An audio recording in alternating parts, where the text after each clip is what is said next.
Ya, tim Polres Padang Pariaman sudah menangkap dan menetapkan pelaku pembunuhan gadis penjual gorengan sebagai tersangka. Kita akan bahas mengenai kasus ini bersama dengan kriminolog Visip UI, Adrianus Meliala. Selamat petang, Bang Adrianus. Selamat petang, Mbak. Ya, yang menjadi salah satu pemikiran Niti adalah pertanyaan mengenai status pelaku. Ini kan pelaku adalah residivis dari keterangan polisi. Pertanyaan saya, kenapa kemudian residivis bisa melakukan tindakan kriminal berulang? Dari pandangan Anda, apa faktornya? Jadi memang secara teori pelaku kejahatan susila itu memang tingkat reoffense-nya yang lalu kemudian menjadikan dia residivis ya, itu memang tinggi, lebih tinggi daripada yang lain. Mengapa demikian? Karena kita bicara mengenai kebutuhan biologis sih gitu ya.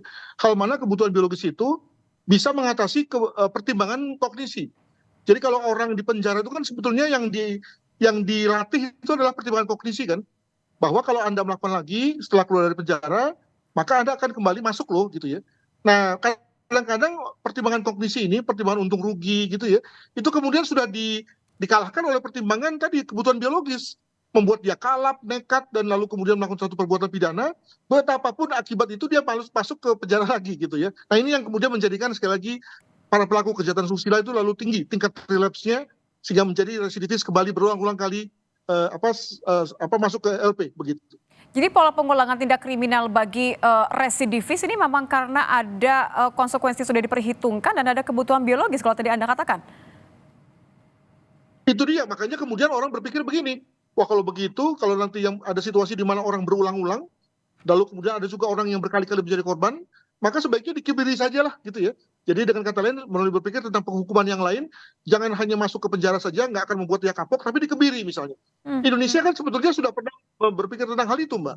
Sekitar 10 tahun lalu pernah ada satu perpres malah tentang dokter mengkebiri pelaku kejahatan susila.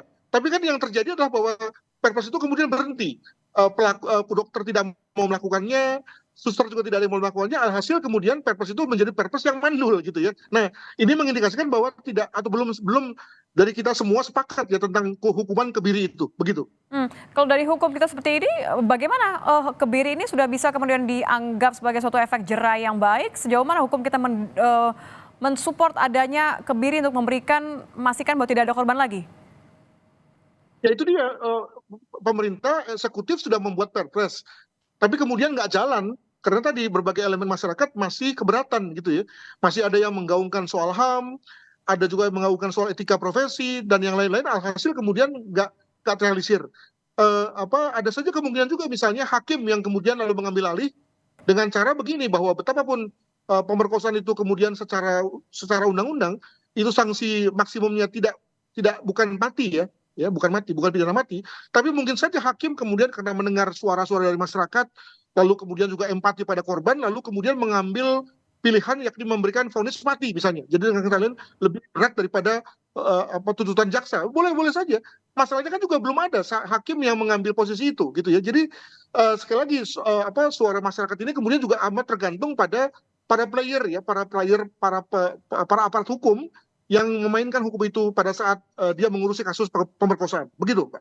Kembali kasus khusus satu pelaku ini, Bang Radius. Kalau Anda lihat, apakah yang dilakukan oleh pelaku ini memiliki pola menargetkan korban secara khusus begitu? Dia kenal, kemudian memang ada dendam pribadi, atau memang polanya nampaknya acak saja? Saya kira kalau kita kembali pada konteks lokasi di mana itu adalah kampung ya, tidak terlalu banyak orang, semua orang saling mengenal, maka ada kemungkinan si pelaku ini memang mentarget orang si korban ini, mungkin karena korban ini kemayu ya, cantik, baik ya, dan yang lebih penting lagi adalah bahwa memiliki pola berdagang di mana dia kemudian melalui mungkin dalam rangka pergi atau pulang di jalan yang sepi. Jadi pertama mungkin dia naksir, dia butuh secara seksual, dan dia melihat peluang ketika si korban ini lewat di jalan yang sepi ya. Nah di sini lalu kemudian timbul pertanyaan polisi kan, ketika melihat korban itu dijatuhkan ke tempat di sebelah kanan yang memang agak bawah, lalu kemudian lokasi pemerkosaannya di tempat di sebelah kiri di mana di lokasi di atas, benarkah bahwa kemudian si pelaku melakukannya sendiri, kan itu pertanyaannya. Nah maka kalau memang sepanjang polisi yakin bahwa memang si pelaku pelaku melakukannya sendiri, ya saya kira pertanyaan tentang adakah pelaku kedua itu bisa Ya. digugurkan. Tapi kalau kemudian ternyata memang ada pelaku kedua, ya saya kira tugas polisi untuk membuka terus kasus ini dan mencari siapa pelaku tersebut. Ya, Begitu. apakah ada pelaku lain atau tidak? Terima kasih Adrianus Meliala, kriminolog FISIP UI sudah bergabung bersama kami. Selamat petang Bang Adrianus, terima kasih. Terima kasih.